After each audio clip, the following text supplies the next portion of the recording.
அனைவருக்கும் வணக்கம். நான் இன்றைக்கி சொல்ல போகிற பதிவு என்னங்கன்னா, மூட்டு வலி வயசானவங்களுக்கு அதிகமாக வருது இல்லைங்க, அதை பற்றி தான் நான் சொல்ல போகிறேன்.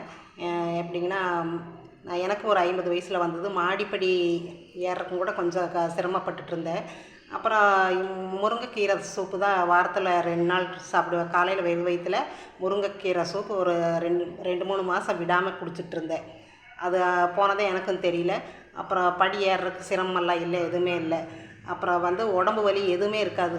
கை கால் வலி, உடம்பு வலி எல்லாம் இந்த முருங்கைக்கீரை சூப் சாப்பிட்றதுனால அந்த மாதிரி எதுவுமே இருக்காது.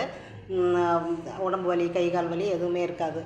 அப்புறம் நம்ம வாக்கிங் போகிறது ஒரு அரை மணி நேரமாவது போயிடணும். முடிஞ்சால் 1/4 மணி நேரம் போனாலும் கூட போதுங்க. ஸ்பீடாக ஒரு முதல்ல மெதுவாக ஆரம்பித்து கொஞ்சம் ஸ்பீடாக போகணும் வாக்கிங் போகிறது.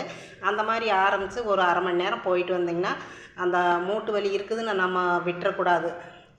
அது அந்த மாதிரி செய்யும்போது நம்மளுக்கு மூட்டு வலி போகும். சின்ன சின்ன வேலை டெய்லி செய்கிற வேலை செஞ்சுட்டே இருக்கணும். அந்த மாதிரி செஞ்சோம்னா தான் அந்த மூட்டு வலி இல்லாமல் இருக்குது. நம்ம மூட்டு வலிக்குதுன்ட்டு உட்காந்துட்டோம்னா அது நல்லா ரெடி ஆகாது.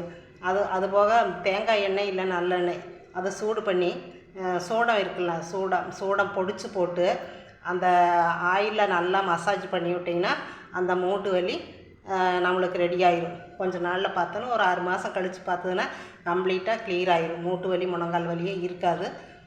அதுபோக பிரண்டை சட்னி அந்த மாதிரி எப்பவும் 2 வாரத்துக்கு ஒரு அதாவது சேர்த்திக்குவோம்.